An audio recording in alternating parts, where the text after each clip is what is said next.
Here at the National Football Museum, we're finding out about football fans' knowledge of black players and managers. So, can you name 3 black players? Paul Ince, Faustino Espria, Andy Cole. Ledley King, Thierry Henry, Emile Heskey. Yaya Toure, Ashley Cole, and Wilfred Boney. Okay, so what about black managers then? No, I can't actually. I know there is one, but I've forgotten his name. But I think there's one, but I'm not sure. None. No. I cannot even think of one, no. Jimmy Floyd Hasselbank at Queen's Park Rangers, Chris Hughton at Brighton and Hove Albion, and Keith Curle at Carlisle United. The only 3 black managers across 92 professional clubs in the Football League. That's just 3.3%, a stat that hasn't changed significantly in decades. Why is this? We followed the journey of Michael Johnson, a coach hoping to break the glass ceiling, who is also part of trying to find the solution. When people say to me, well, there's no black managers, you tell me, managers, there's managers and coaches that want to be, in positions. It's just not happening. The statistics suggest change is needed. BME people represent 25% of all professional players and 14% of the population, but just 4.2% of all those in senior coaching positions and only 3.3% of first-team Football League managers. The Sports People's think tank were part of the research and represent the voices of athletes campaigning for change. Michael Johnson is an SPtt founding member and currently coaches at Cardiff City as an assistant with the under-21 side. Now today, I'm here at the Vale Resort, Cardiff City's training ground, to hear Michael Johnson's story from the man himself. This is his first full-time opportunity, coming after a part-time role with former club Birmingham City and 3 years of struggling to find employment after retirement. He had played over 550 games across an 18-year career and completed a successful caretaker manager stint with Notts County.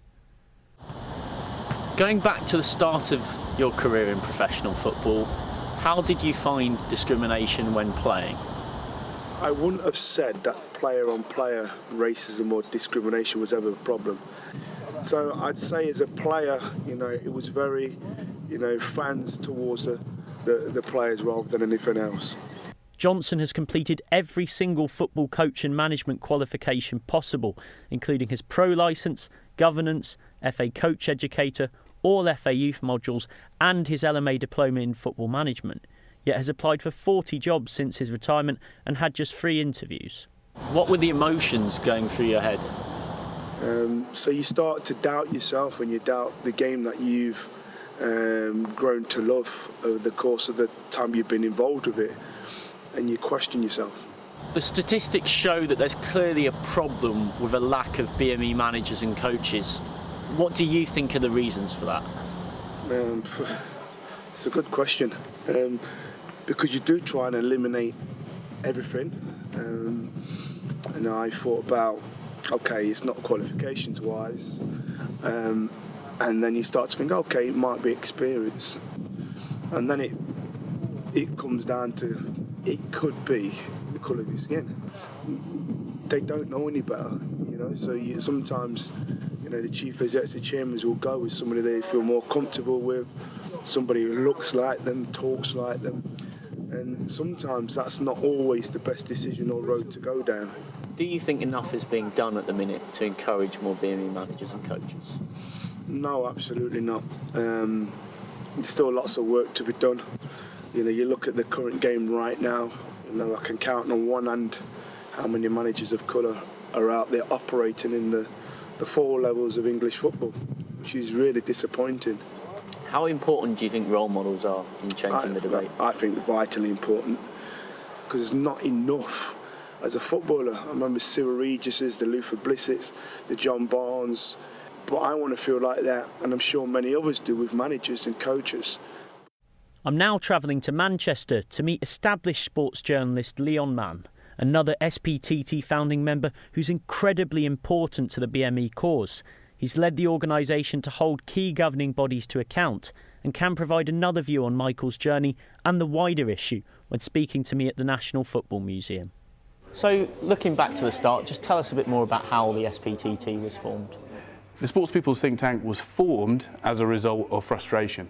It was formed because the sports people I was speaking to, felt there was a need to really emphasise an athlete's voice and have a focus. The SPTT has obviously focused on the issue of black managers. Is Michael Johnson's journey symptomatic of the problem? What makes Michael Johnson particularly important in all of this is the fact that he's not only within the system doing a job, but he's also recognising that there is a problem for the next generation and doing something about it through the Sports People's Think Tank.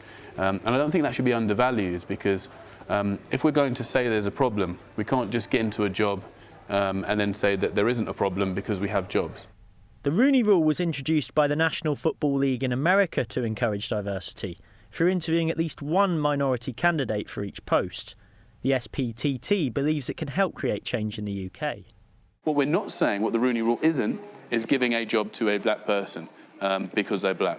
What we're doing is we're recognising that in the past there's been so much discrimination and so many problems that black people have struggled to get around the table as a result of unconscious bias and profiling, etc.